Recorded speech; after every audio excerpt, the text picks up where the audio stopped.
नमस्कार दोस्तों, the Chronicle post में आपका स्वागत है। दोस्तों, लगभग 4 दिन पहले हमारे एक व्यूअर ने कमेंट में कहा था कि bro, India should never by F-35 और मैंने वहां साफ लिखा था आई सेकंड दैट ओपिनियन ब्रदर। और मुझे लगता है कि India is not going two by F-35 और ऑनेस्टली मैं कभी इस आइडिया का सपोर्टर रहा भी नहीं, क्योंकि मेरा हमेशा से मानना है कि भारत को अमेरिका से क्रिटिकल डिफेंस टेक्नोलॉजी नहीं खरीदनी चाहिए, खासकर फाइटर जेट टेक्नोलॉजी, क्योंकि F-404 और F-414 डील्स को लेकर वे लोग बहुत डिले कर चुके हैं। और उसी कमेंट के जवाब में मैंने ये भी लिखा था कि right now Russian delegation Bharat में है। मेरे पास एग्जैक्ट इन्फॉर्मेशन तो नहीं है, पर इस समय रशिया Su-57 भारत को पिच कर रहा है।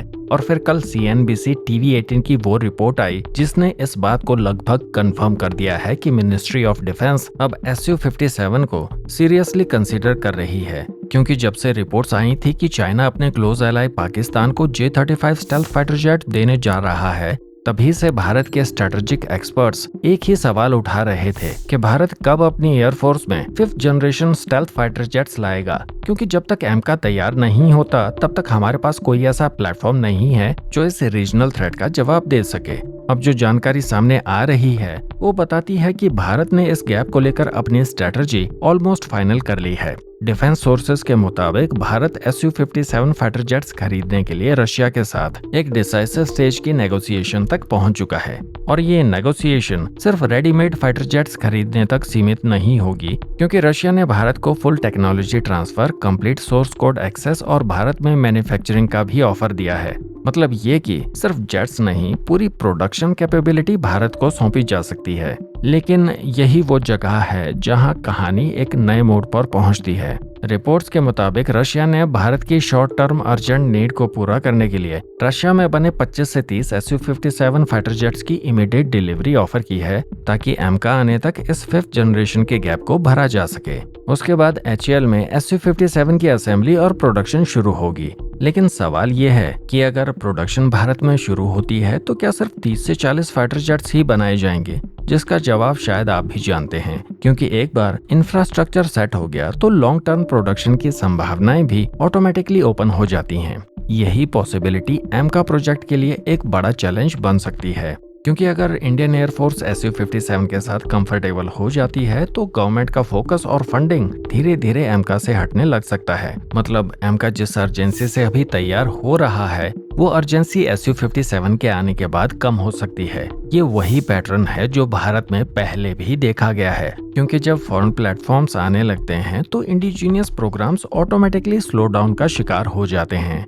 और इस पूरे इक्वेशन में अमेरिका का F-35 ऑफर भी एक ट्विस्ट की तरह सामने आया। कुछ रिपोर्ट्स के मुताबिक यूएस ने भारत को ऑफिशियली F-35 देने की पेशकश की थी, लेकिन ये भी साफ हो गया है कि फिलहाल भारत इस ऑफर को सीरियसली कंसीडर नहीं कर रहा, जिसके सबसे बड़े रीजंस हैं अमेरिका के डबल स्टैंडर्ड्स और डोनाल्ड ट्रंप। भारत के पॉलिसी मेकर्स को लगता है कि अमेरिकन एडमिनिस्ट्रेशन अनप्रिडिक्टेबल है, क्योंकि अमेरिकन पॉलिसीज अचानक से बदल सकती हैं। खासकर पाकिस्तान के साथ ट्रंप के सॉफ्ट स्टैंड को लेकर सस्पिशन ज्यादा है। ऐसे में भारत अभी यूएस प्लेटफॉर्म से दूरी बनाए रखना चाहता है, क्योंकि बाइडेन ईरा में की गई डील्स अभी भी पूरी नहीं हुई हैं। अपाचेस, चिनूक्स, GE जेट इंजन डील्स सब कुछ अभी पेंडिंग है। इसलिए फिलहाल रशिया का Su-57 ऑफर ही सबसे रियलिस्टिक और सबसे स्ट्रेटेजिक लग रहा है।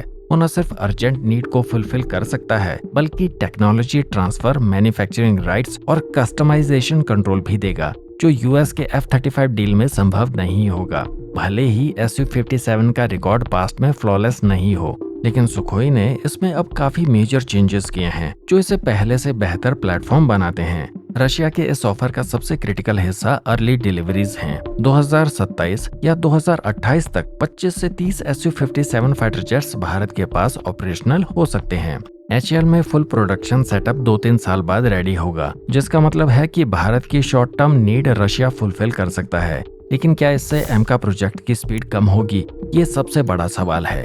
क्या गवर्नमेंट Su-57 की लार्ज स्केल प्रोडक्शन के बाद एमका को पुश करेगी या उसे धीरे धीरे पीछे कर देगी? मेरे हिसाब से ऐसा नहीं होगा, क्योंकि प्रेजेंट गवर्नमेंट की पॉलिसी भारत को आत्मनिर्भर बनाने की है। अगर चाइना पाकिस्तान का J-35 प्रोग्राम इतना एग्रेसिव ना होता तो शायद भारत इतनी जल्दी Su-57 डील कंसीडर भी ना करता। हम शायद रफाल जेट्स खरीद कर ही संतुष्ट हो जाते और केवल एमका पर फोकस करते। लेकिन अब जो जियोपॉलिटिकल सिचुएशन है उसमें भारत को 5th generation stealth fighter jets urgently चाहिए, चाहे इंपोर्टेड हो या इंडिजीनियस। इसी वजह से Su-57 डील पर इतनी तेजी से काम हो रहा है। लेकिन आखिर में बात वहीं आकर रुकती है। क्या भारत Su-57 डील को फाइनलाइज करेगा? और F-35 को तो फिलहाल भारत अवॉइड कर रहा है। वैसे देखा जाए तो भारत ने Su-57, एमका और F-35 तीनों के लिए दरवाजे खुले रखे हैं। लेकिन भारत का फाइनल डिसीजन क्या होगा, क्योंकि इससे एशिया पैसिफिक के पूरे रीजन की एयर पावर का फ्यूचर डिसाइड होगा। तो दोस्तों, आपकी क्या राय है इस पूरे मुद्दे पर? क्या Su-57 लेना सही रहेगा या हमें एमका को ही पूरे तरीके से पुश करना चाहिए? इस पर अपने विचार कमेंट्स में जरूर शेयर करें। और अगर आप मिलिट्री टेक्नोलॉजी, स्ट्रेटेजिक अफेयर्स और स्पेस इनोवेशन से जुड़े वीडियोस में इंटरेस्टेड हैं तो द क्रॉनिकल पोस्ट चैनल को सब्सक्राइब करना भूलिएगा मत। मिलते हैं अगली वीडियो में एक नए टॉपिक के साथ। जय हिंद, वंदे मातरम।